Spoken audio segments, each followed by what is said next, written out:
Hey, this is Bryce Johnson from Expedition Bigfoot. You're listening to the PARAnomaly ZONE.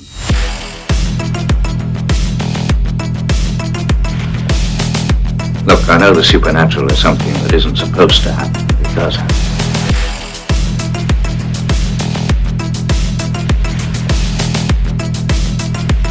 A ghostly apparition in the dark of night.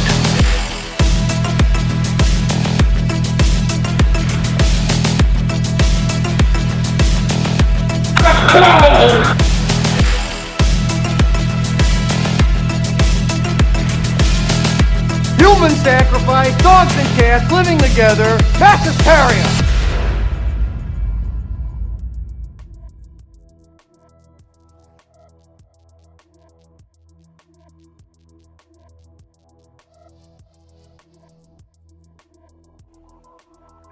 Mike, I had another damn paranormal nightmare last night. Really? Yes. Paranormal. Paranormal in nature. Yet another where I was utterly creeped to the hilt, if that's such a phrase. Well, if you want it to be, it sure can. Yeah. I mean, there is you've heard the phrase like to the hilt. Oh, sure. So I was creeped to the hilt, if that actually works. And you know what? As much as I love the paranormal, I'm getting tired of these flippin' weird-ass nightmares of mine. And I shouldn't even necessarily call them nightmares, but they make me feel a wee bit uneasy there, Mr. Mike, and I don't know what the hell's going on.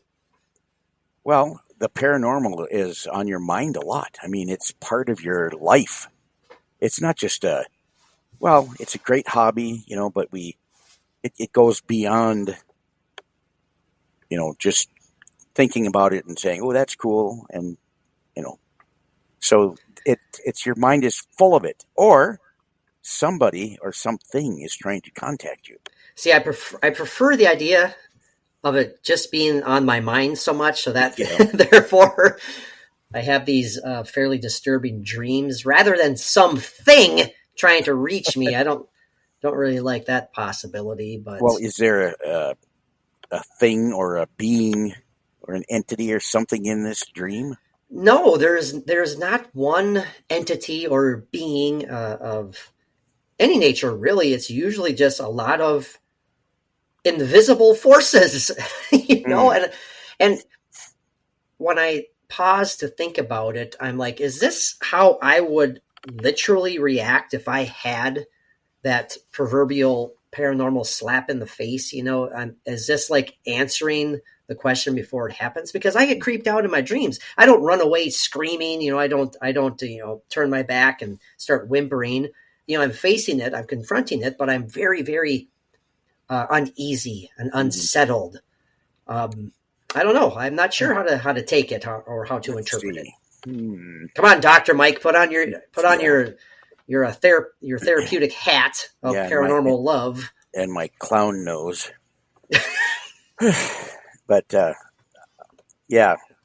well, it is with you quite often. I mean that you think about this and these things. Are you back? Yes, I'm back. Sorry, I had to mute myself because you made me start laughing there. Oh, I'm sorry. No, I love that vision of Mike as the therapist while sitting behind his patients. They can't see him, and he's actually got the giant clown nose. Yeah. Do you have like the big giant red clown shoes? And I was just gonna say, like 24-inch shoes. Yeah, okay. Like a 24 wide. I think that would be a good look for you. I think that might work. You might be onto something. So I don't know. I just wanted to throw that out there. It's meaningless, but hell, half of our podcasts are meaningless. But it's good to see you, Mike. Hey, sure. Before I forget, Happy New Year. Yes, Happy New Year to everyone. Happy New Year to everyone listening. Thank you so much for taking time out of your day, your night, your evening, whenever day in the future that may be you choose to check this episode of the Paranormal Zone out. We appreciate it very much. And best wishes to a prosperous and healthy 2025. Man, we're getting into those futuristic years, man. 2025. Whew. Oh, well. How about that? What about that? Wasn't there a song? Oh, in the year 2525. That's what you're thinking of, yeah. I don't think we're going to make it to that one. No, I don't think anybody's going to make it to that one. Oh, really? You think that humanity is a lost cause in like 500 years? Well, it's getting there already. I don't know. Oh, okay. All right. Well, But anyway. that's Mike's positive tidbit for the night. Yeah. We're not going to last another 500 years. You heard it here first, folks, Yeah. on the PARAnomaly ZONE. I'm just I must be very negative or down or something. Well, you almost got killed tonight, for God's sakes. Yes, that's true. Yeah. And I went to my therapist appointment today and I'd left feeling worse than I did going in. Oh, man. Well, isn't that part of therapy? Well, yeah, but it just didn't feel good, No, I understand it.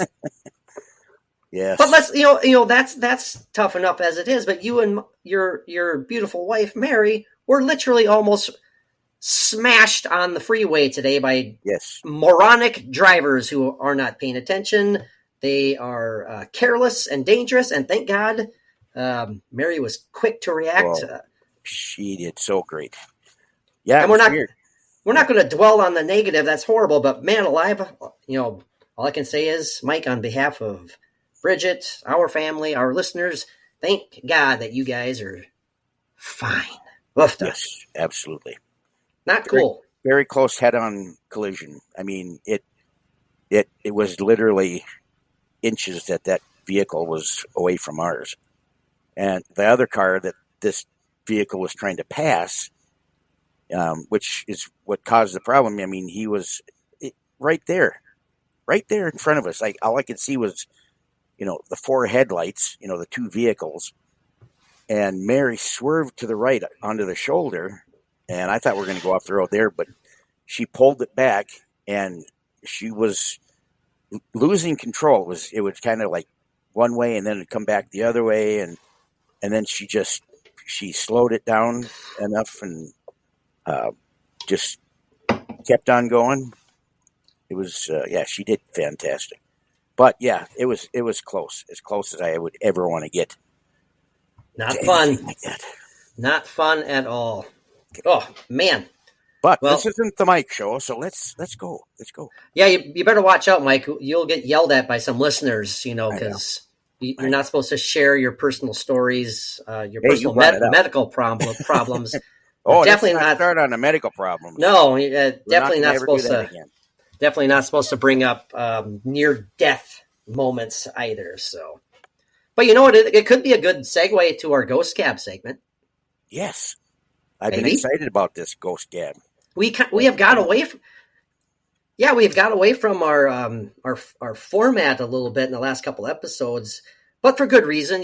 There's been this little UFO drone hoopla that's been going out that we felt necessary to talk about, and so on and so forth. But yeah, we're going to return to our Ghost Gab opening segment here, and we're going to wrap up the show with a return to moments of the Macabre. Yes, sir.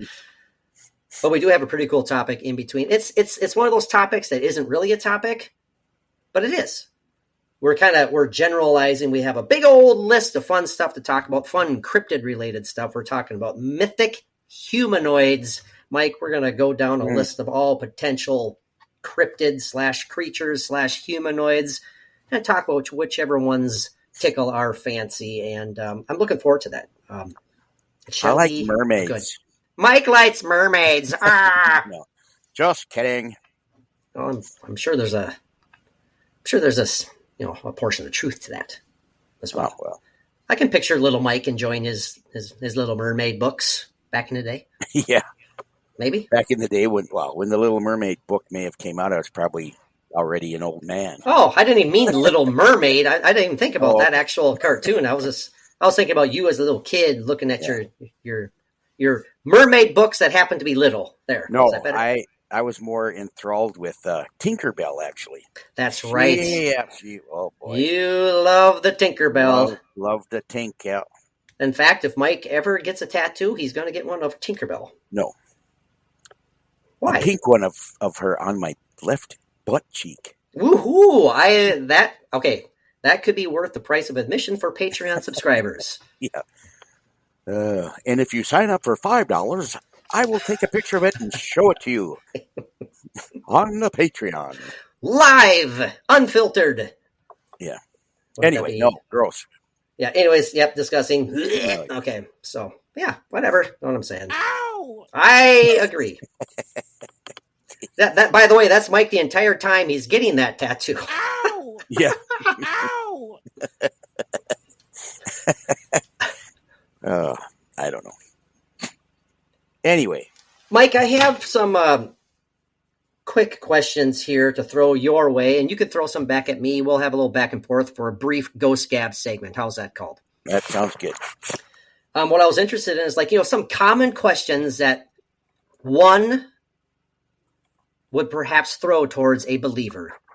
And I'm thinking of perhaps a skeptic maybe would throw at a believer in the paranormal, believer in ghosts. Okay. And so just kind of bounce whatever answers are knocking around in that head of yours, bounce them my way.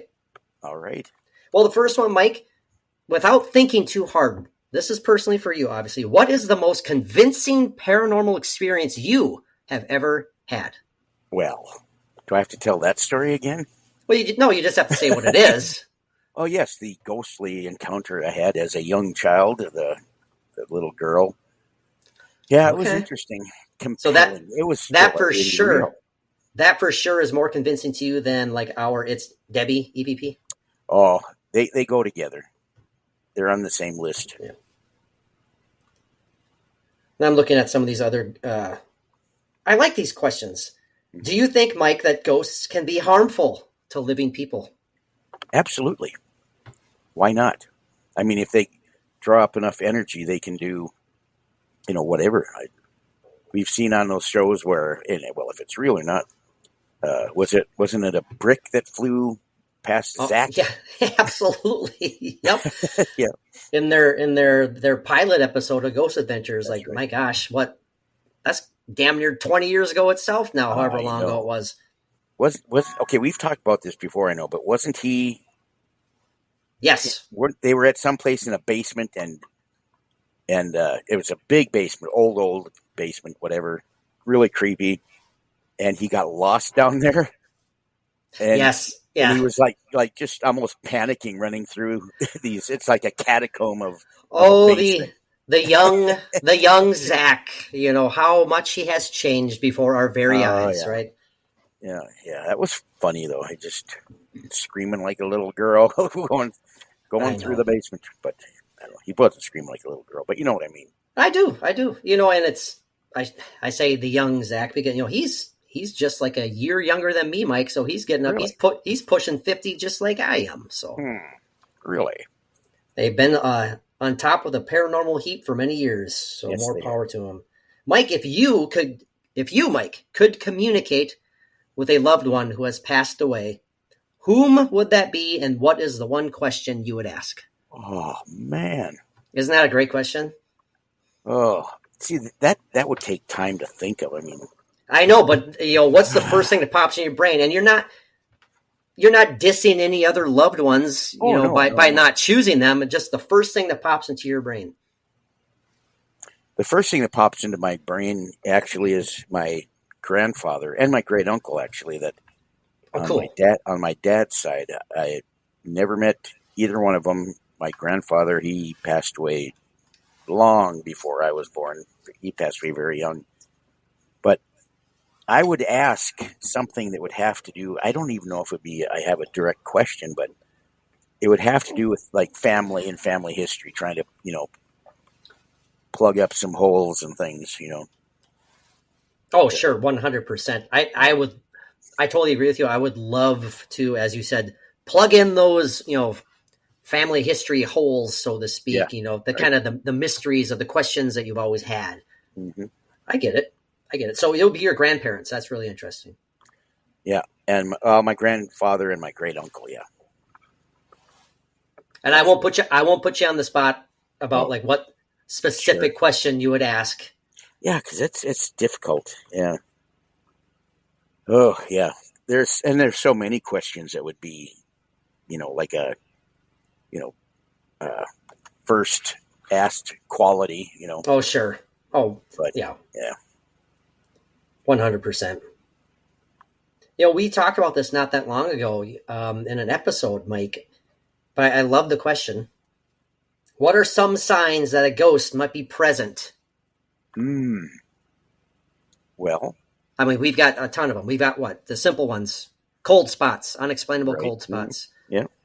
The sound of tap dancing in the closet. That one's a dead giveaway. Dead giveaway. Dead giveaway. The sound. Especially if you're touring Sammy Davis Jr.'s home, something like that. I think he has to mute again. No, I'm good right now. I'm just taking a deep breath. Thought I saw blood coming out there for a second. But No, okay. don't even say that, because that's always a possibility. Always a possibility. Well, if you want to make me laugh, Oh, sure. All I have to do is have just a sudden gush of blood spurt forward. But then I'd be upset we are recording. because this is just audio and not video. Not video. Yeah. Yeah. Definite Patreon-worthy video. Maybe I should do that on purpose sometime. No, you don't. Well, okay, but okay. Besides the obvious ones of tap dancing sounds in Sammy Davis Jr.'s closet, or Gregory Hines, or anyone like that. Oh, sure, yeah. Oh, he was a great one. I mean, okay. I keep thinking about the physical sensations. The Smells, the smells, the odors, obviously the visuals, potentially the orbs, audio. Hearing footsteps is a very well, that's classic one. But as far as like some of the obvious signs, I would, aside from the obvious signs, I love digging into the potential reality of such things as, like, let's say you have a best friend who passed away and they have a favorite song, and then, like, inexplicably, for whatever reason, that song perhaps is the first one that pops up on your Sirius radio or whatever, and it's just those subtle little things, or maybe a family member who loved butterflies, and then after his or her funeral, guess what is the first thing you see when you're walking out the door? Butterflies. Yeah. Stuff like that. It's stuff that you can't really overlook. And I think, unfortunately, a lot of stuff like that is overlooked. I know I've done it. Well, also, if you see like pennies laying around somewhere that, like, you didn't put them there, but they're sure, in places that they normally would not be. Things like that as messages. They say about the white feather, if you see a white feather coming down, and oh man, and that happened to me. I was in a barn, and there was an owl up there staring down. You know how owls can just stare. Oh hell yeah! And man, and then all of a sudden, this little white feather just floated down from where he was, but he, she, whatever. But it was so weird. That white feather. Speaking of owls, I drove northeast to visit, sometimes co-host Mr. Show, my brother Joe. Who he needs to get back on the podcast here sometime soon. He keeps asking me, and it's becoming obnoxious. So if you're listening, Joe, back off. I'm kidding. Well, if it's going to be the three of us, I would really enjoy doing that. Because hell yeah! Remember the other time that we did. Well, we won't talk about that one right now. I don't want to listen to that episode ever. Well, it's available only on Patreon, so you don't have to worry about that. Yeah. Okay. So, anyways, on the drive there, going through the beautiful Northwoods, and it's on the way towards Duluth. It's north of Duluth, and you know what the land is like, the scenery is like. But this was around noon, 1 o'clock at this time, and I was driving with my daughters. They came with me, which was awesome. Never happened to me before, Mike. A massive brown owl flew down from a tree right in front of the moving vehicle. I mean, I missed it, thank God. It's just clear as day. Just this fat old fart just flew on by. It's flat nuzzled. It's big old, its beak, and it was pretty cool. That's obviously never happened to me. So I asked my daughters, I say, okay, guys, take out your phones, look up spirit animal owls. What does that mean? Yeah. And they found all sorts of kind of ridiculous stuff that didn't really pertain. I was looking for some deep meaning to it, but they found nothing. Anyways, But it had some kind of a deep meaning to you. yeah, I thought it was kind of cool. I totally believe in the possibility of spirit animals as signs. Yeah, absolutely. Yeah. We'll wrap up Ghost Gab, Mike, because we need to dive into some mythic humanoids before wrapping up the episode with moments of macabre. It's going to be macabre medical history, Mike. I've got some kind of cringe-worthy stuff that our listeners can look forward to at the end of this episode. Sometime we should talk about the, how do you pronounce it? The Mutter or Muter Museum? Oh, the Mutter Museum. Yeah, the Mutter. Yeah. That I would love to go through there, but I don't know if I could. They have something like that very similar. I don't know if it is actually considered that like I don't know if it's a touring mechanism, promotional mechanism, but when Bridget and I last went to Vegas, I believe it's in the Luxor Hotel where they had the Titanic museum special. I can't think of the term, but I believe they had medical.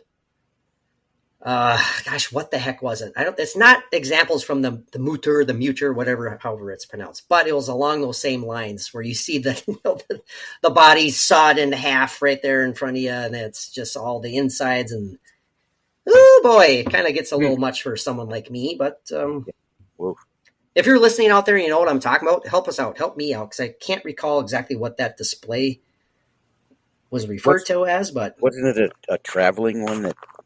Traveling museum. Yeah, that's what I'm looking up, like a traveling museum. Okay. Well, I didn't know I was going to help you there, but. Well, Mike, final question then. Do you believe ghosts are aware of their ghostly state, or do they believe they are still alive? Both, actually, I believe. Right. I think that's true. Obviously that there are spirits or entities that are just lost feeling. They can't figure out what's going on, don't know that they're dead and trying to live their life the way they did, but there's no possible way that they can. So they're all, discombobulated and they get freaky. They get a little freaky, get frustrated. Shaky on that one, yeah. That might be where a lot of the almost cliched EVPs of get out. That might be where a lot of that comes from, because they're like, we're sick of these morons living in our house while we're still here. Right. But that's a whole other topic altogether. And I also I agree with you 100%, Mike, that there are some who are fully aware that they have moved on from this existence, and for whatever reason, they're still around. Yeah. And if they have unfinished business, which is something you always hear too. Right. That, that would take an intelligent spirit entity or whatever, like very aware, staying there, knowing that their body is dead, but staying there anyway because there's something they have to do. Yeah. That is total awareness. 125,000%. Yes. Mm-hmm. That was a number I just made up, but that's okay. Yes. Well, it's a real number. But... Dang it. Anyway, go ahead. Mythic Humanoids, Mike, what? Ralph, Peter, Paul, Mary. Well, forgive me. I'm lost.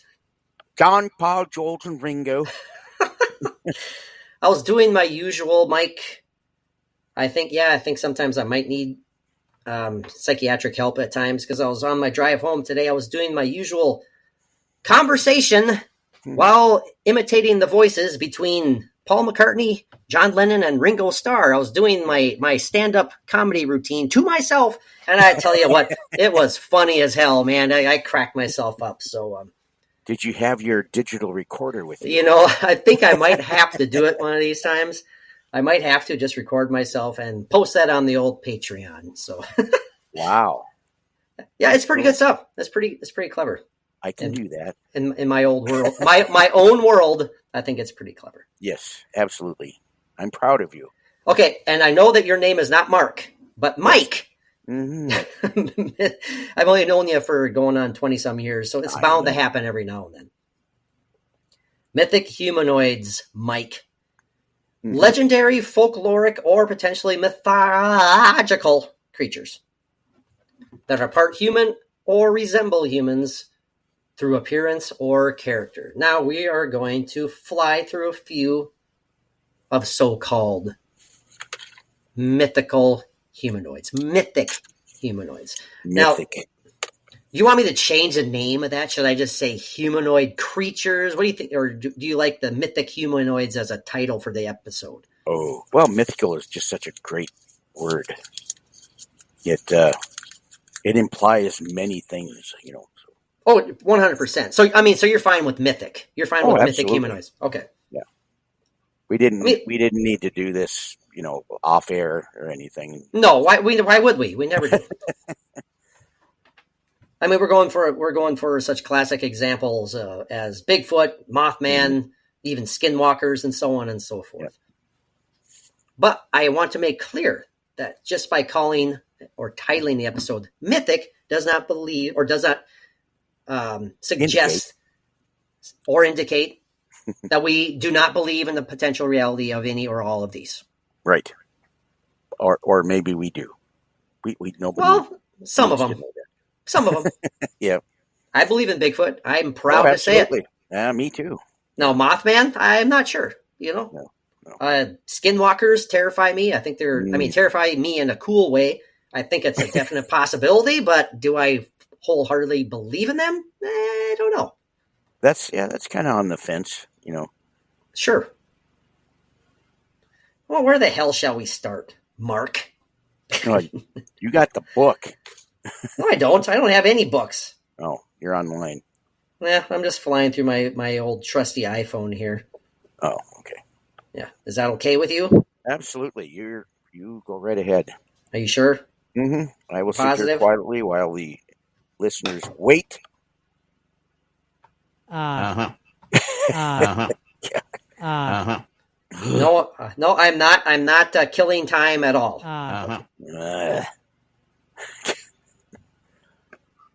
Well, we'll start at the Americas. How's that sound? Yes, absolutely. That's a great place to start.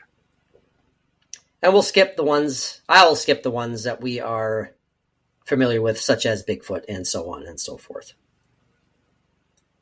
Mark, are you familiar with the Chindi? Chindi. The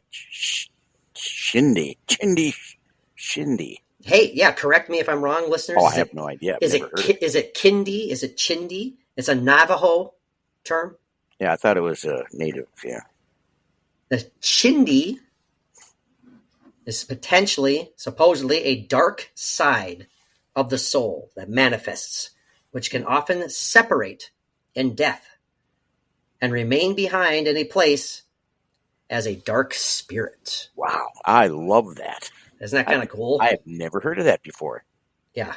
So you have a dark side, and when you die, your spirit, when it leaves, the dark side separates. Yes. And does its thing, and the other side goes through the white light, or maybe the quote unquote good side. Maybe that one moves on to potential enlightenment. Maybe while your dark side stays behind.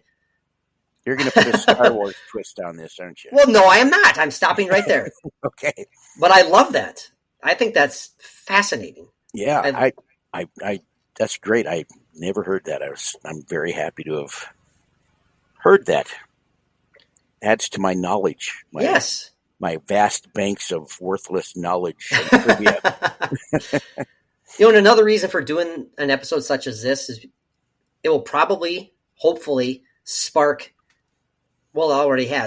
interest in stuff that we are not aware of, maybe to do a future focus episode. Absolutely. Yeah, that would be great.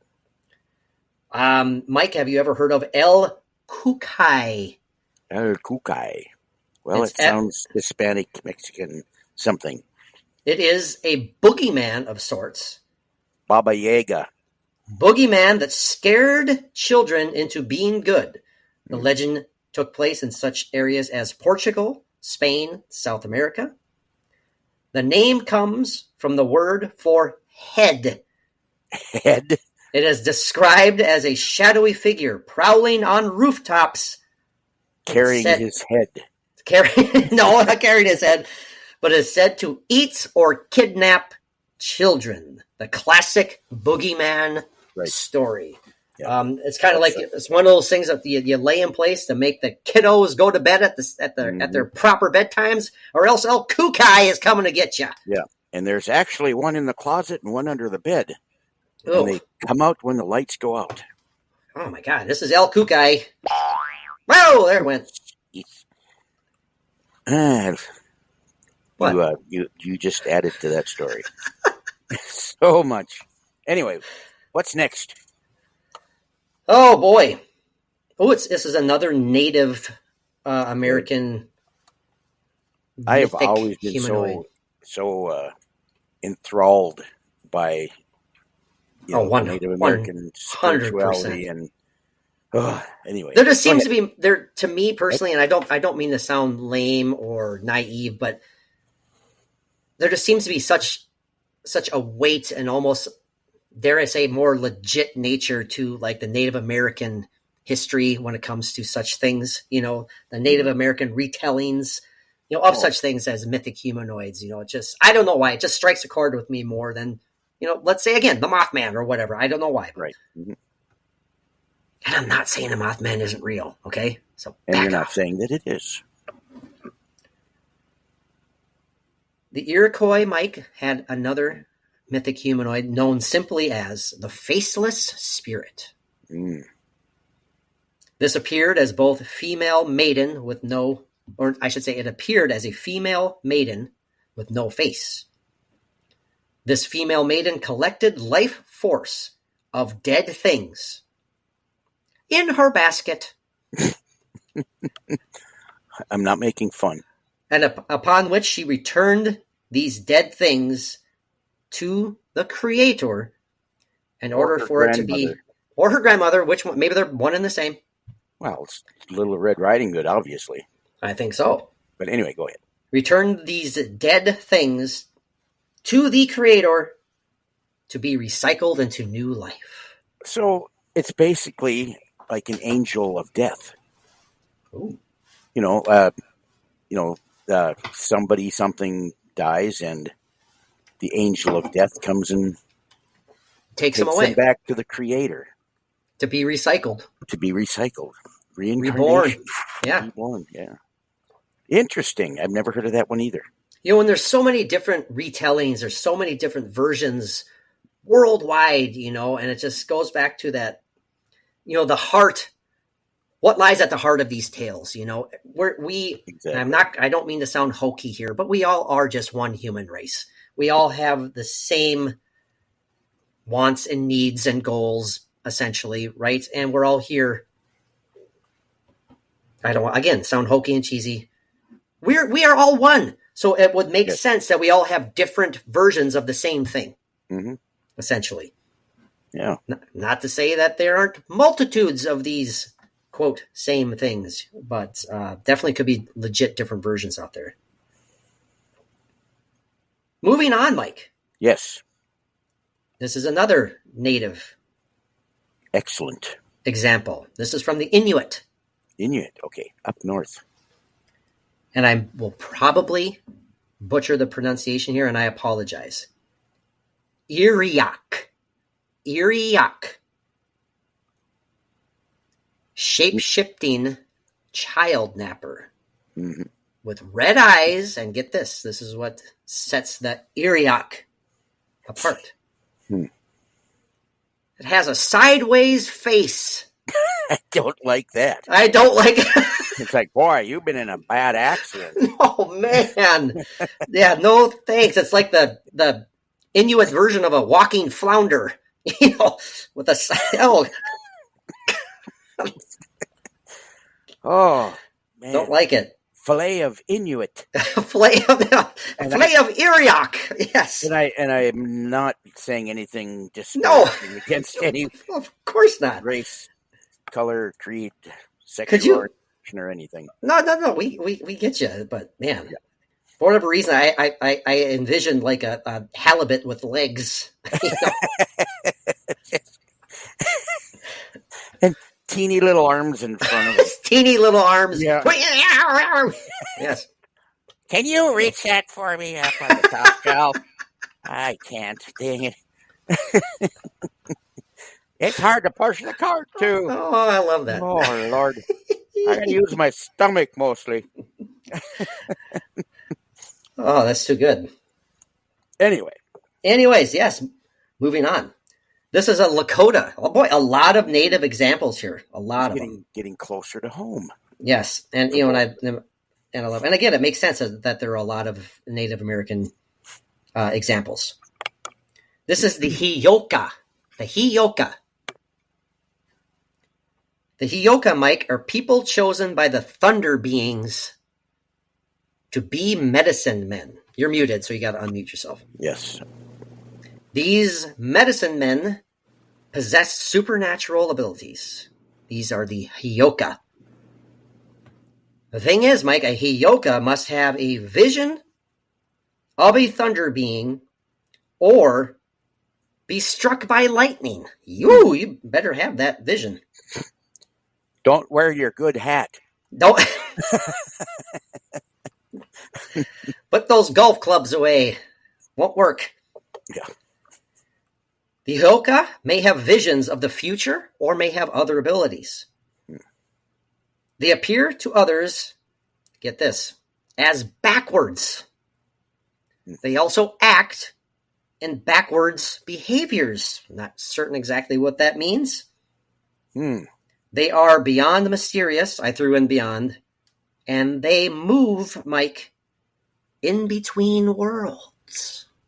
So, describe what they look like again. Backwards. Backwards. So, yeah. So their front is on the back. Is on the back. And the back must be on the front. On the front. Turn that person around and you got the same damn thing. I think so. That doesn't make sense to me. With all due respect. You know what popped in my brain? Have you ever seen Spaceballs? Yes. I don't remember all of it, but. Do you remember the scene where President Scroob, played by Mel Brooks, when they go to beam him from one ship to another? And then after he's beamed from one ship to another, transported, he comes back backwards.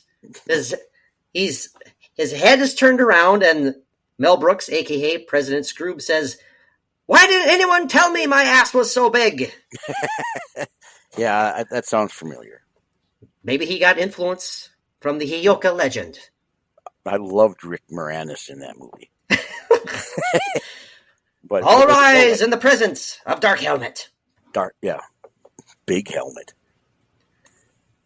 So there you go. I mean, the Heyoka is interesting. Mm-hmm. Algonquin, Mike. Algonquin. This is yes. an Algonquin legend, or perhaps real mythic humanoid. And I'm not going to pronounce this correctly either. This is the Missing. And the reason I'm putting the W on the end because there's a W at the end of it. It is literally spelled M-E, as in me, S-I-N, sing, and then W. Missing. Oh. Maybe the W is silent. Maybe, yeah. Perhaps. No.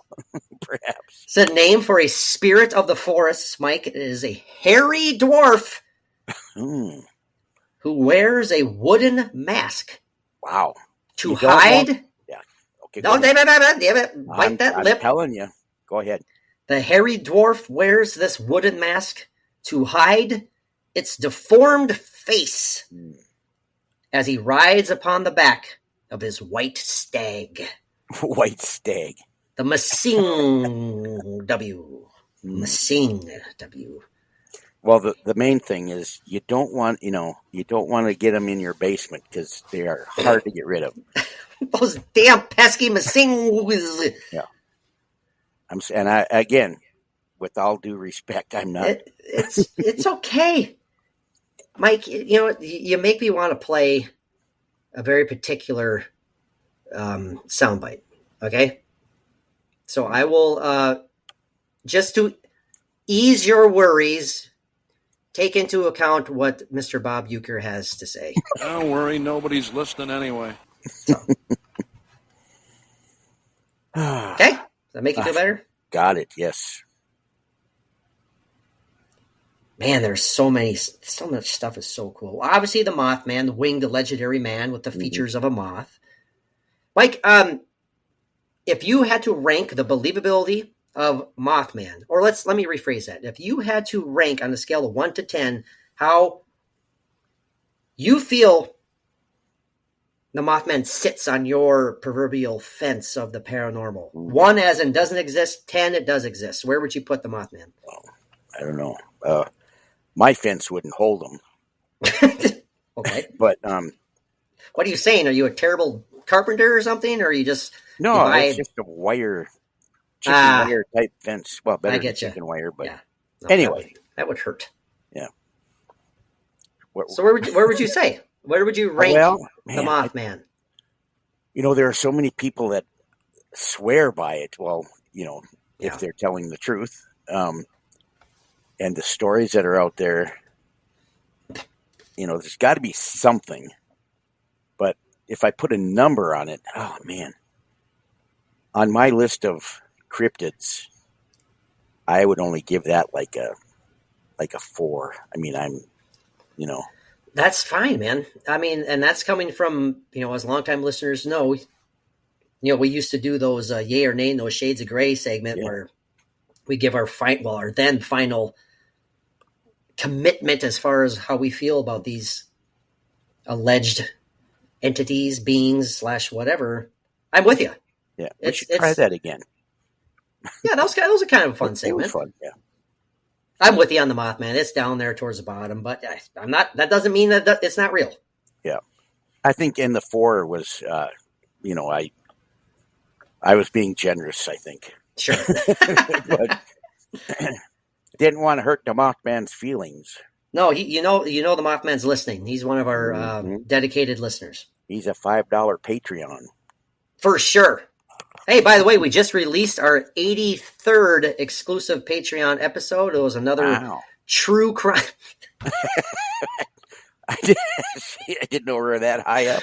Yeah, well, I only say it like every damn episode, but that's okay. Yeah, well, yeah, I remember. It was a return to our true crime sub-series. Go check us out on Twitter and Instagram to see what exactly we are talking about as far as that true crime episode. It was, I think, really cool. Yeah. Well, I think it was a really good episode. Yes, it was a really good episode. We're happy with it. We'd love to see you guys check out our Patreon page. If you enjoy the podcast, no better way to support than to give the old Patreon page a shot. You can sign up for as little as $1 a month, believe it or not, and you have access to all 83 exclusive episodes. And if you feel like maybe perking up the donation a little bit more, you have access to everything. That includes all of our audio and video from our ghost hunting escapades and so much more. Our vlogs, our blogs, our special collections, and so on and so forth. No naked pictures, though. Don't get your hopes up. No.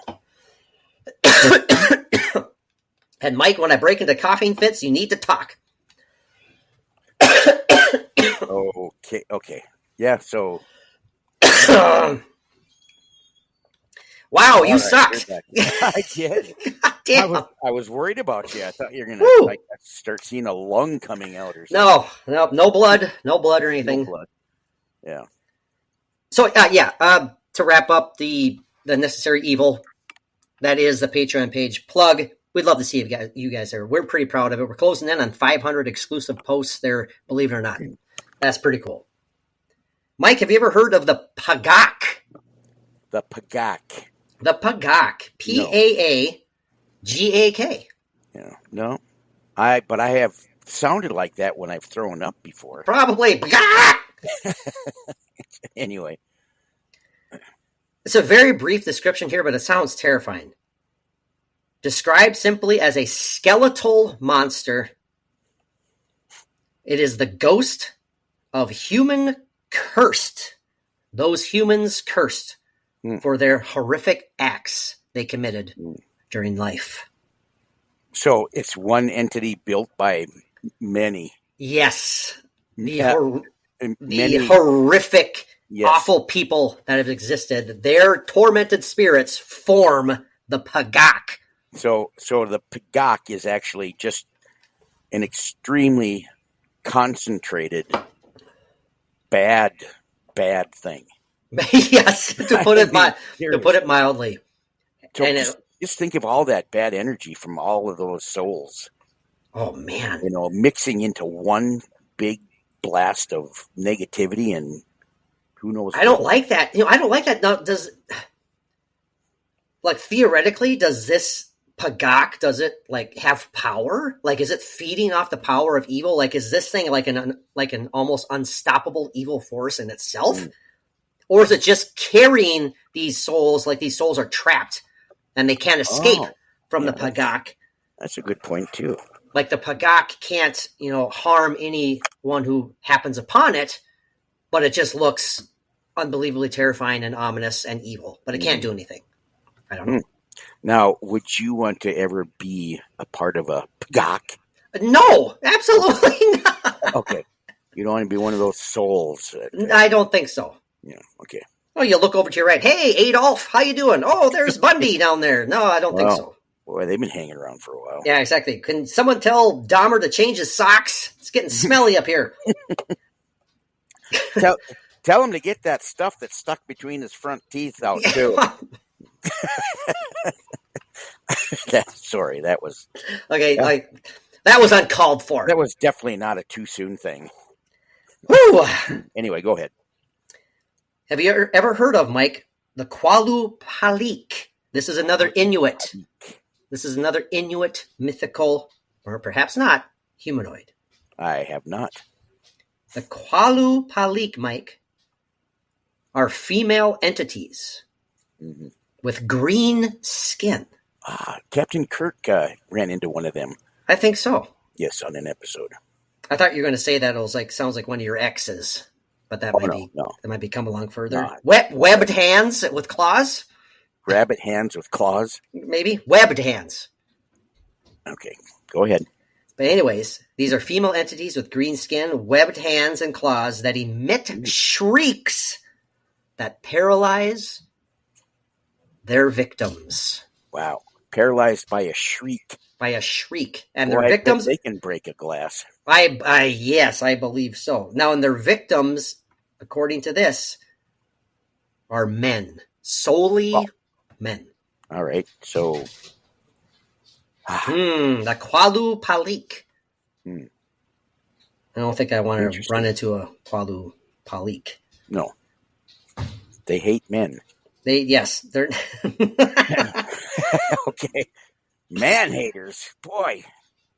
Have you ever heard, Mike, of a shade that's spelt just like it sounds? Shade. I might have. Go ahead and describe this shade. The shade is a spirit or ghost of a dead person that resides in the underworld, which is believed to be a shadowy place. Simply a One big shade. shaded place. It's simply a ghost of a dead person that resides in the underworld. That's maybe interesting. No, that the belief in the shade obviously relies upon your belief in an underworld. Right. Exactly. What do you feel about that, Mike? Do you think that there is such a place? And we're not talking about hell. Right. We're talking about kind of like, the classic underworld. We can't access it as far as we know. Maybe we can to our potential horror. Is the underworld? Is it a actual place, or is it in the earth? Right. That's what I'm saying. The only way you can get there is to be transported by, whatever. Yeah. The shade. The shade. I don't know. I don't know what I don't know what I feel about that. Yeah. Yeah. Why not? Now, this one is pretty interesting. And this is what it is literally referred to as. And there is no need to get upset about how it is referred to. It's named. Mike, have you ever heard of stick Indians? Stick Indians. Stick Indians. This is a legend of the Pacific Northwest. The stick Indians. I have not. But I bet it's intriguing. Well, if you're familiar with J.R.R. Tolkien and his Lord of the Rings trilogy, you might have heard of like the Ents. It sounds familiar to an Ent, in my humble opinion.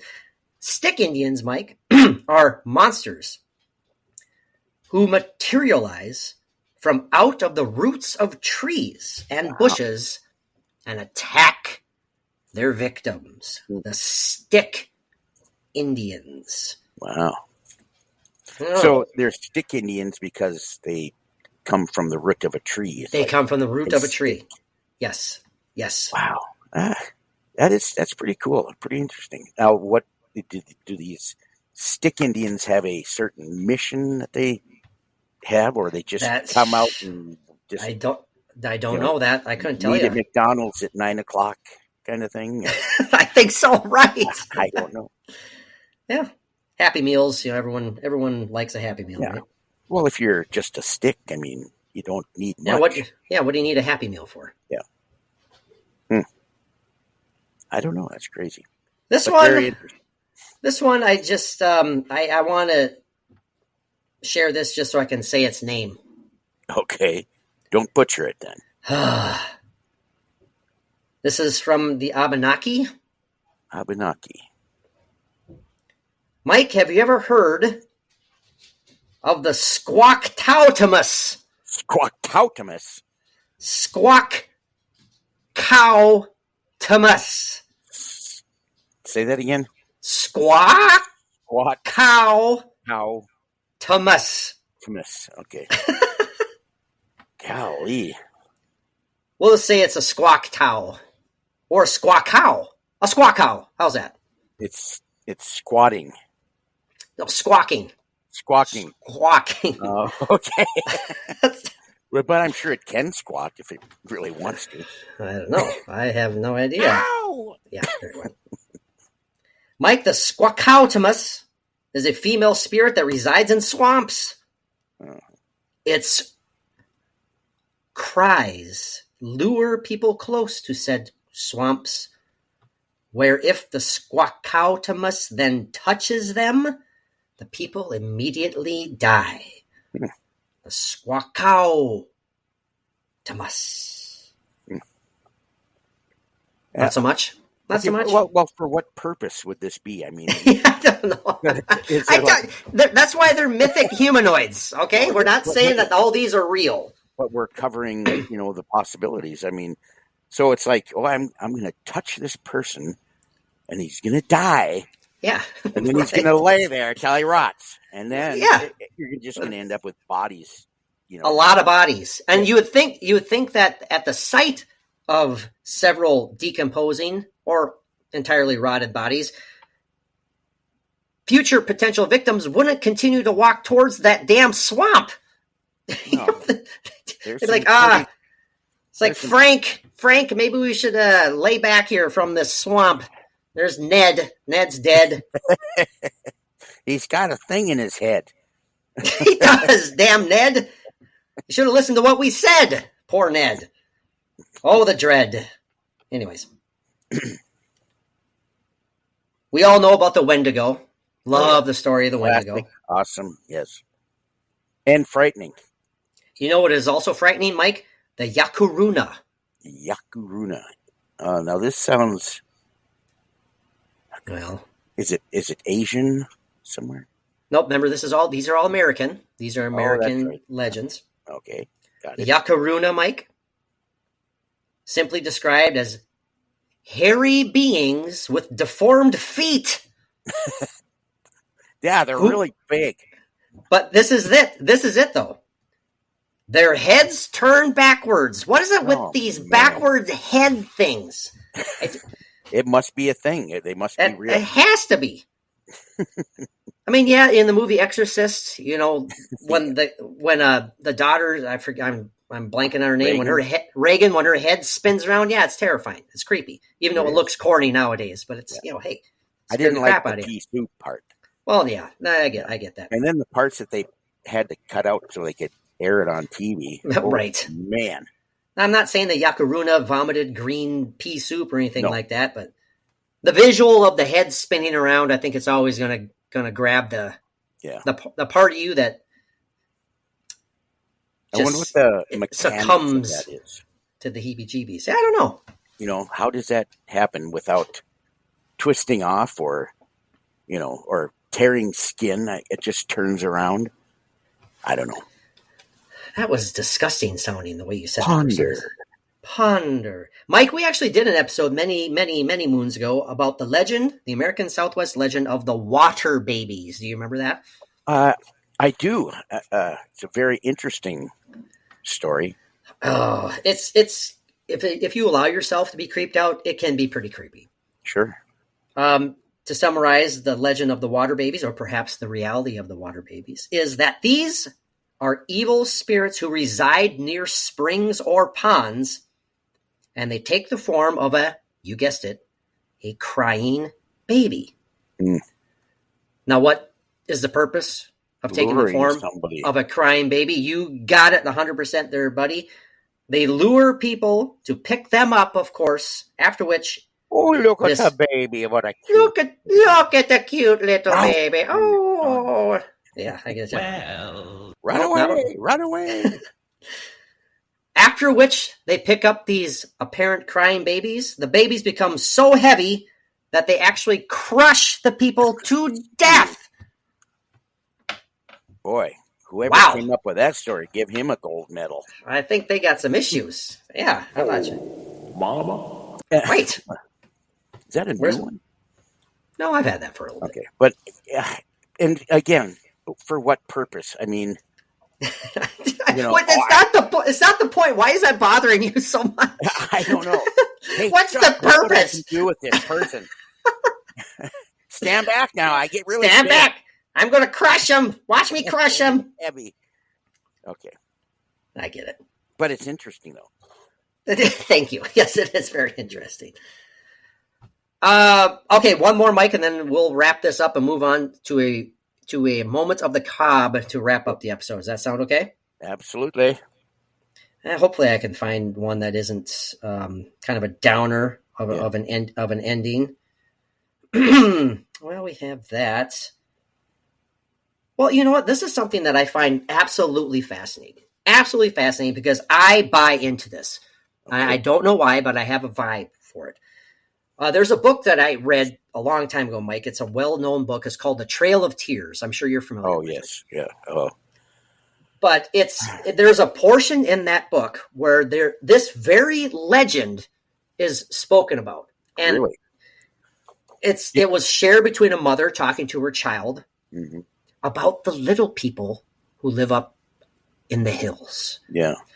And it's just kind of reading examples from that time. I don't know. It just kind of resonated with me a little bit. And I kind of buy into this. I don't know what exactly they may possibly be if they are real, but you relate to the little people. Mike, what? I knew that's what you're just for that. Shit. Okay. There. Okay, got it. This You're not short. I'm just joking. You are filled with Italy, poo. Yes. Yeah, I knew that. Little people like various fairy/elf-like beings believed to reside across North America. This is a legend that is hundreds, if not thousands of years old. Some are only a couple inches tall. See, I got them. And they look like humans. Some a couple feet in height, but are hairy or ugly. And some take the form of simply human children. Different types can be mischievous, evil, or potentially beneficial. And trust me, there's a whole hell of a lot more to that legend of the little people in Native American culture. I find it fascinating. I don't know if you buy into it that much, Mike, open-minded to it. I'm sure you are, but it's something that intrigues me for sure. It does, and I think Hawaii has the same thing where they have the little people that live in the jungles. I believe so. I think I saw something like that about it on TV. I don't know. Or maybe it was just a movie and it wasn't even real. I don't know. I don't know. Well, the other day I was hanging out with Richard Dreyfuss on a spaceship, and oh wait, that was a movie. Yeah, well, Mike gets the two confused every now and then. I need to keep in touch with reality. That's for sure. Mike, are you ready for some macabre medical history to wrap up the show? Macabre, yes. Are you ready? I am. I'm ready to wrap up the show. I mean, thanks. No, I'm just kidding. Go ahead. I think it needs some appropriate macabre music here. Okay. Yeah, that's what plays when I'm sitting in the corner in my doctor outfit with the red nose on. I have various things I would like to go through here, including some instruments, some medical quote unquote instruments that were used often back in the day. That's just like, oh God.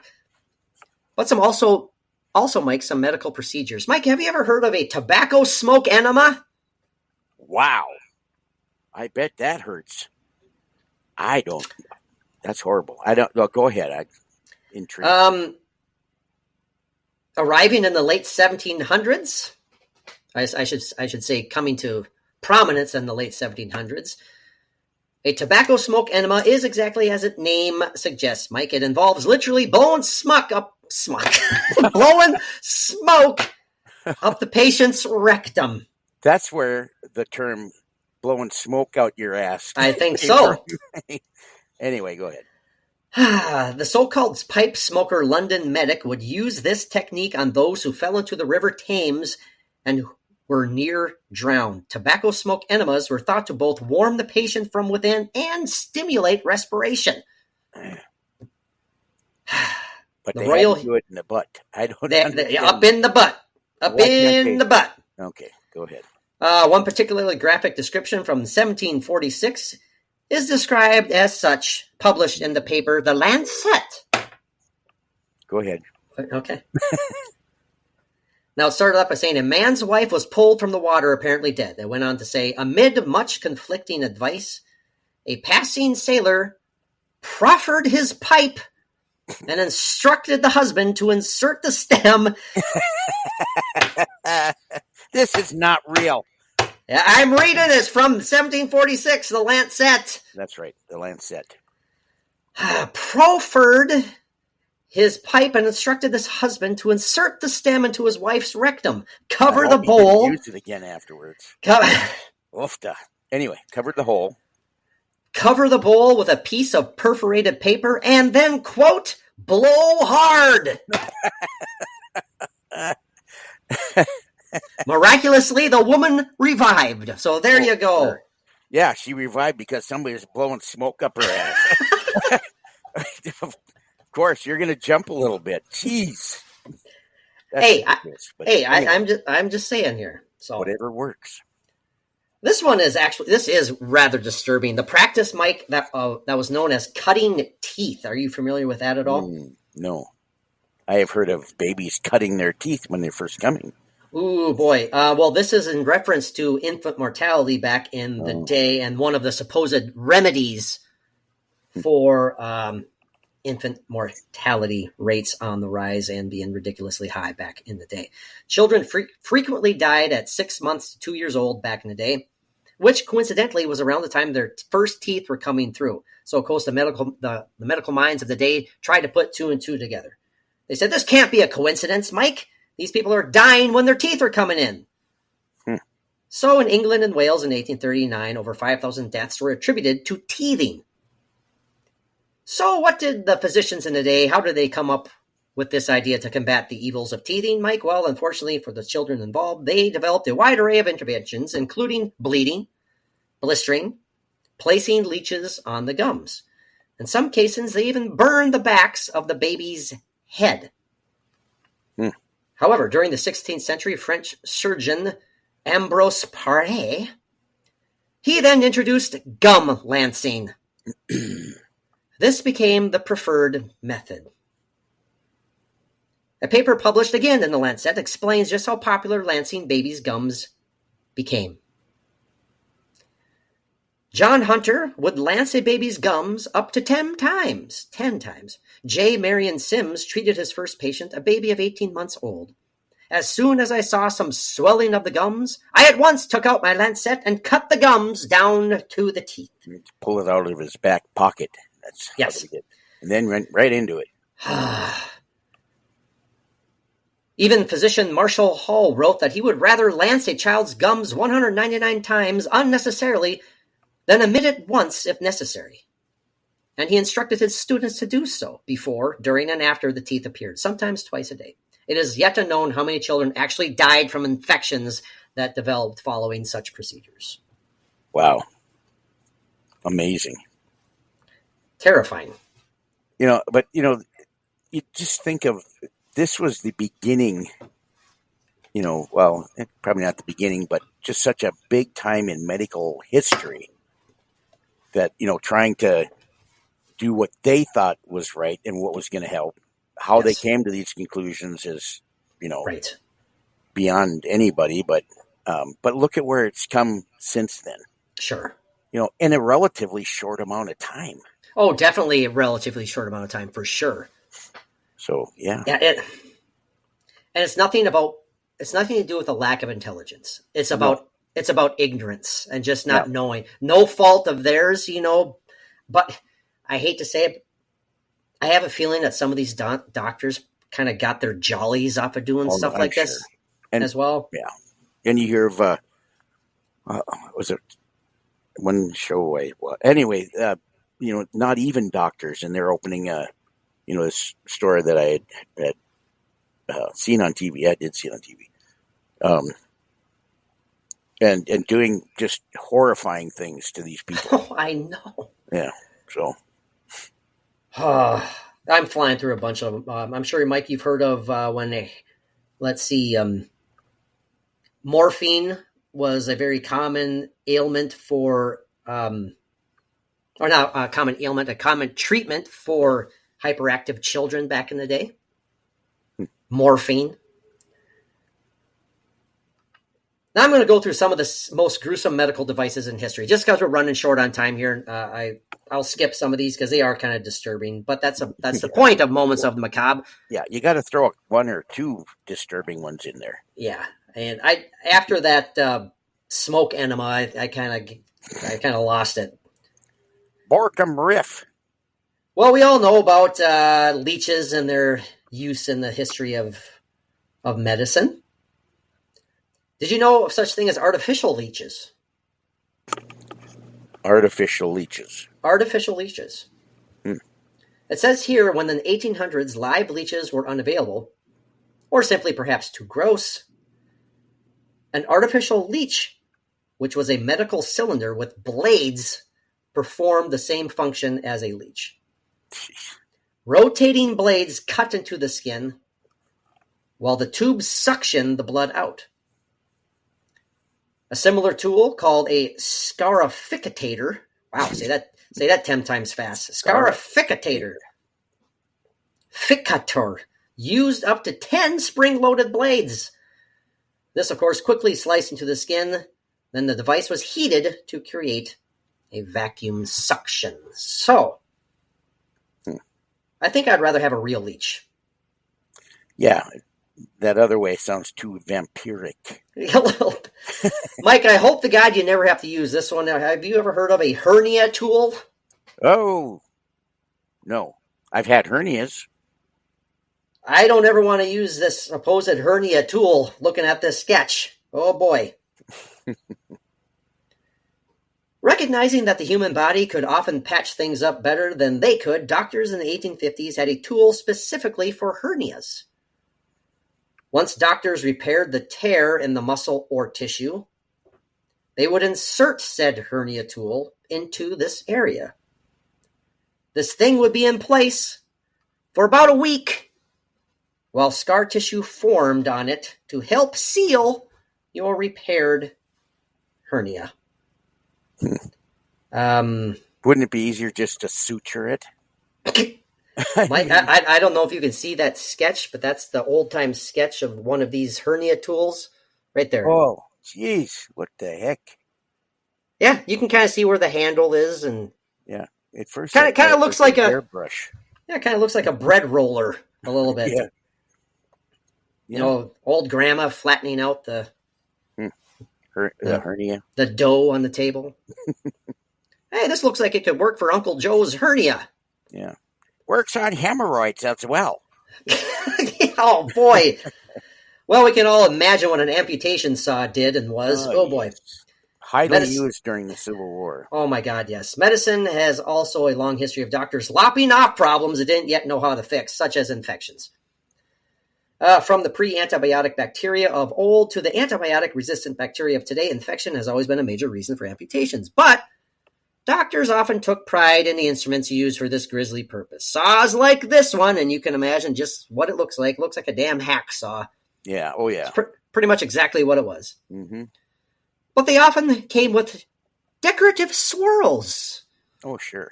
grooves, and other designs that were, ironically, probably also a place for germs to breed. So they spent all this time making it look all pretty and neat with the fancy designs, little knowing that the bacteria would just crawl into said crevices and live on into future wounds. They knew that, but they did that to oh, never mind. I'm not going to. No. But, you know, reading about the bacteria, that's another thing that was used quite commonly back in the day. And I think it still is, if I'm correct from what I read earlier, like the use of maggots, Mike, on open wounds. Oh. Yeah. Still, or to debride wounds and things like that. To if they need to get rid of like nasty bad skin or something. Like the dead, because they eat the dead flesh. They eat the dead, dead flesh in the wounds and everything. Yeah.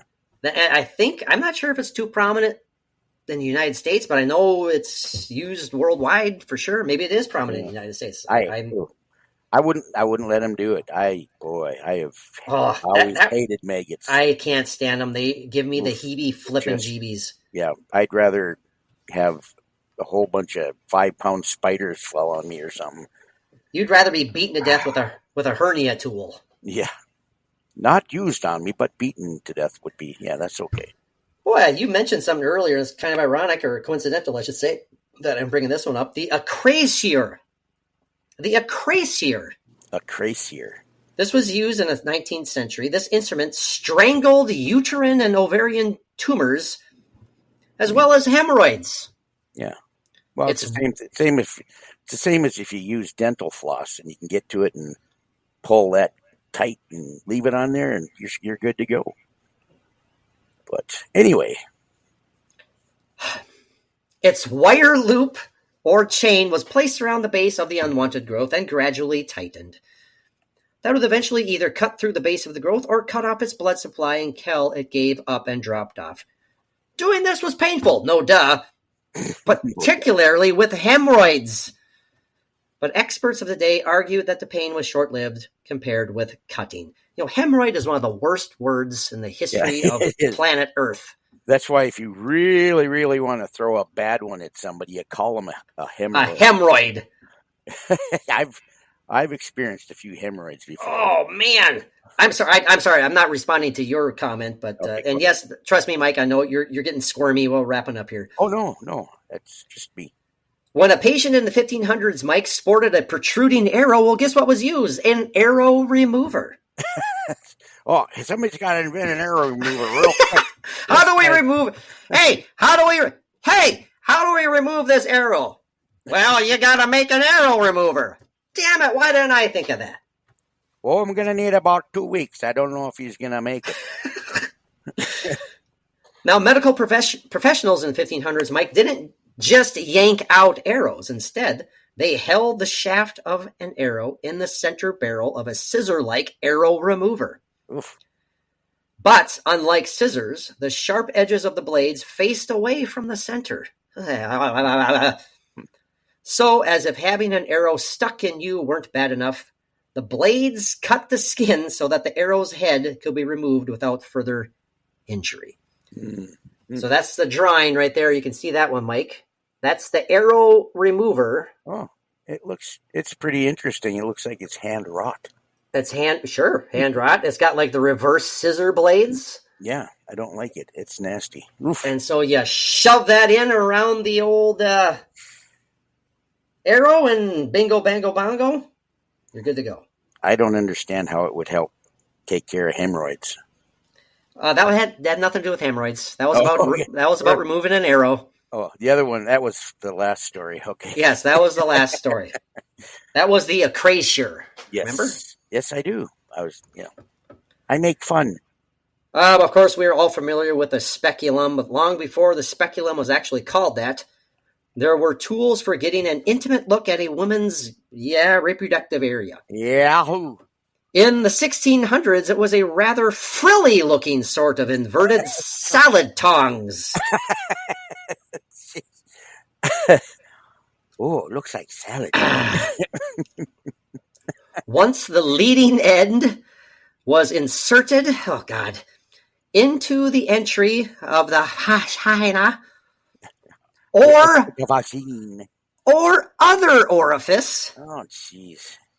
the user would then turn the crank at the other end to, widen the opening for a better view. So, I just don't like the idea of a crank being, I don't know why that sounded bad to me. Turn that crank.